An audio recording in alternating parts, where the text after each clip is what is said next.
Okay, it's time for another DIY video. This time around I got myself an Audi A4. It's a 2003 Quattro 3-liter V6, and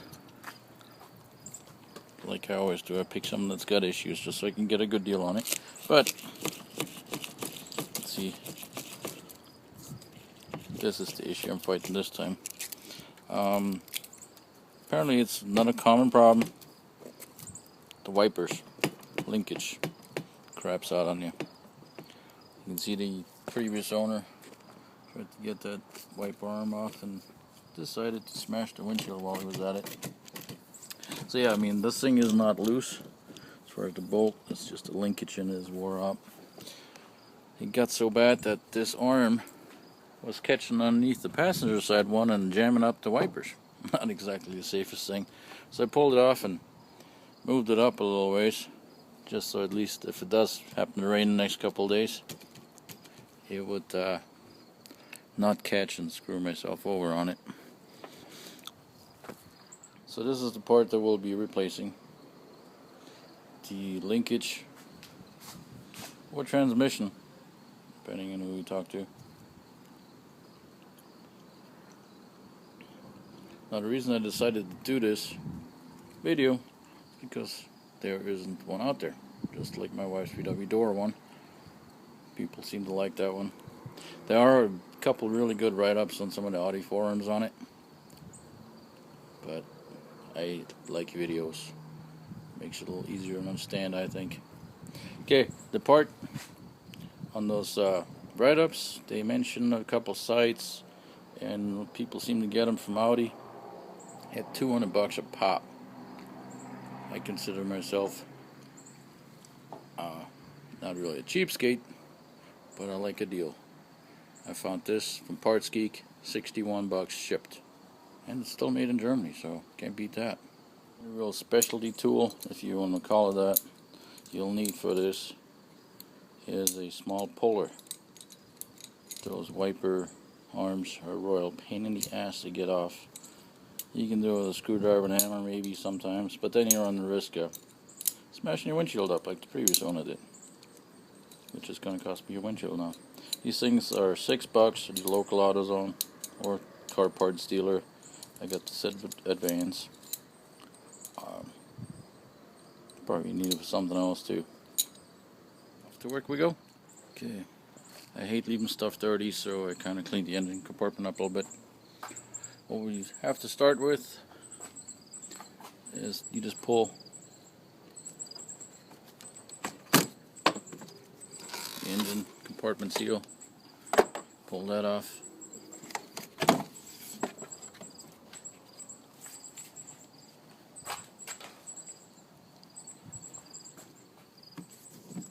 Battery cover. Tabs break on these left and right, I guess. People don't pull them off right. They slide off, they don't pull off.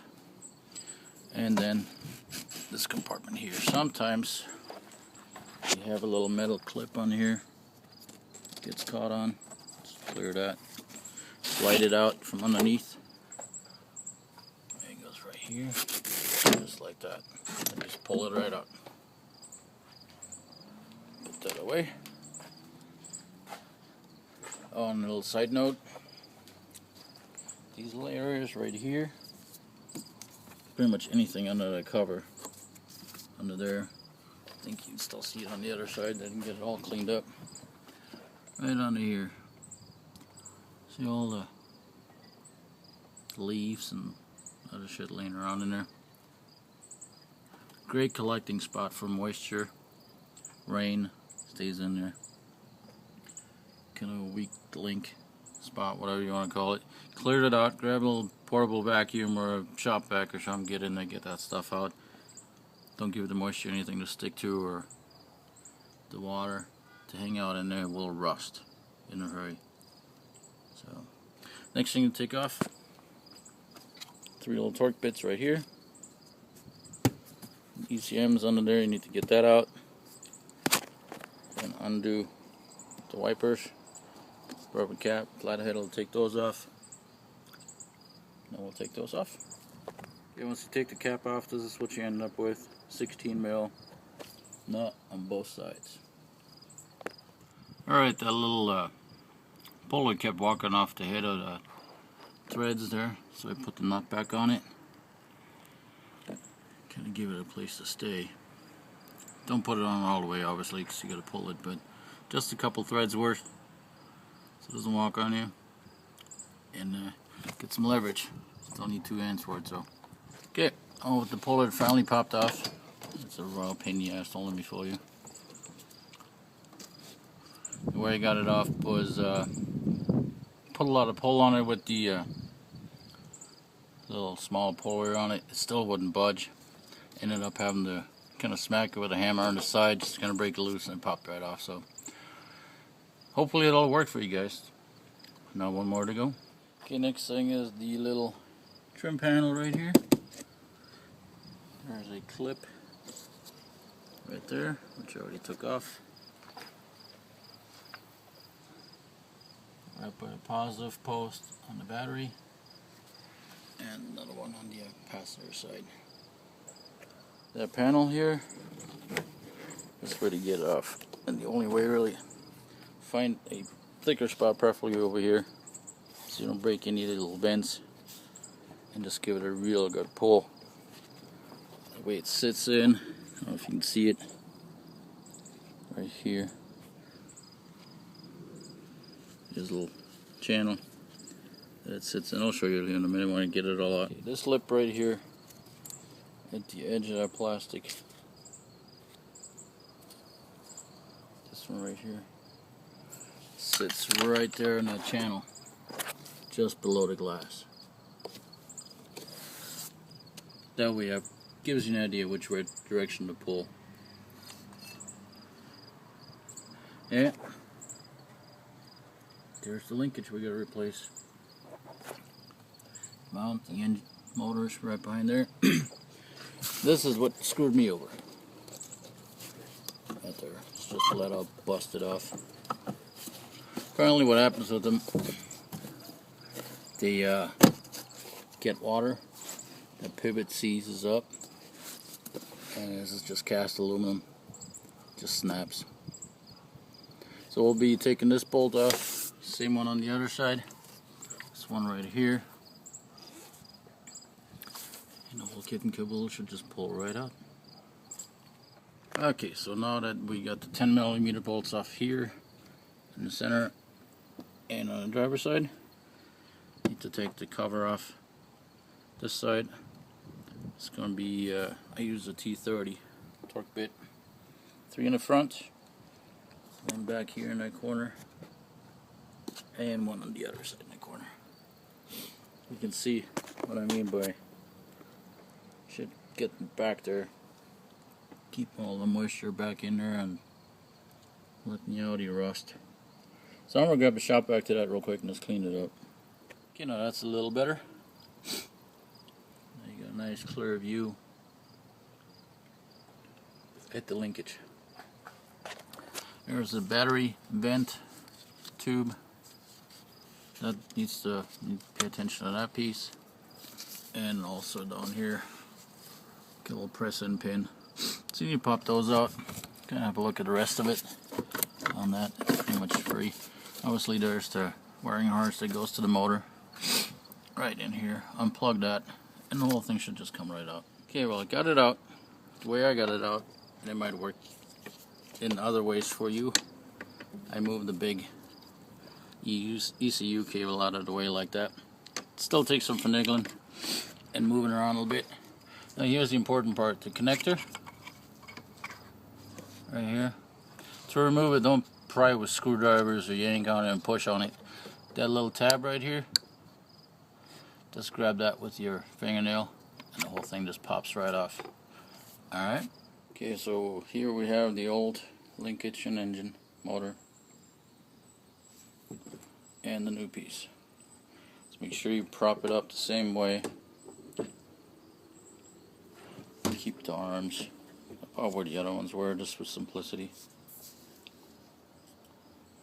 The pain in the ass part right now is going to be getting the arms off the hinges there, but don't worry about it, we'll get it done. So what we need to do now is undo these screws here. Linkage arm, that's a 13, and then the one behind it right here. Right there, this one as well. Okay, once you take that little pitman arm off here, and undo the screw 3 bolts there, lift it off, and this is what you end up with. You can see the grooves right here where that sits. They're indented in the new piece, so you don't have to worry about lining it up right or anything like that. What is recommended are the pitman arm. Before you take it off, mark it, take a picture of it where it sits, make sure you get it right about the same position again. Okay, you can see I got this super huge heavy duty vise here. It served me well. I've done these on my Subaru before that I had. It's hard to get them off. Normally, if you got some a little more heavy duty, you can pop them in your vise and gently pull back and they pop off. This one seems to be a little, yeah, if it's some a little more heavy duty maybe. They bend at the flat part right here. So what I do, take the biggest screwdriver, flathead screwdrivers you got, 2 of them, each side right here, and just pop back, and pops right out. And this is what you're left with. Now, on this linkage, there's one small and a large one, so they only go on one way, in case you forgot which arm goes where. Don't forget your mark. I don't know if you can see it. I got a tiny little dot in here and a dot on the pitman arm too. So I got those lined up again, and then this should just pop right back together.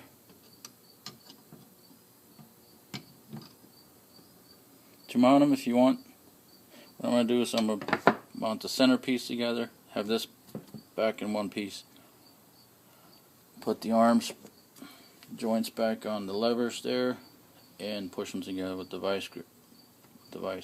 Pop them back in. Okay, now press them back together. This is really awkward to do.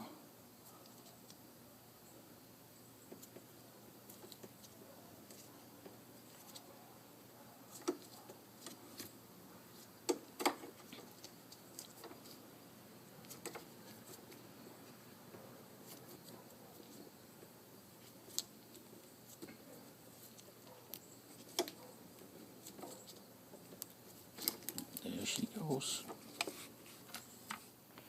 Gonna have to excuse the picture. I'm doing this one-handed on the camera and then tightening this up.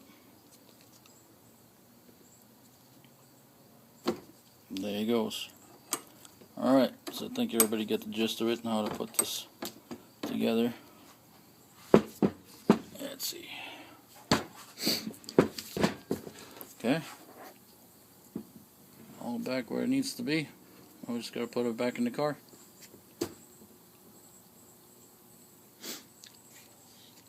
Oh, before I forget, make sure you watch this video before you do it. Put some grease in there before you pop them back together. Gives it a little bit longer life, well, a lot longer life really. And if you notice on here, got these little covers on it that the original didn't have. I figured out that the water was seeping in there, making them seize. No protection from water of any sort. Obviously it's getting to it, look at the corrosion. So yeah, that's what these little boogers are supposed to prevent or at least help out with. Don't forget your little clips.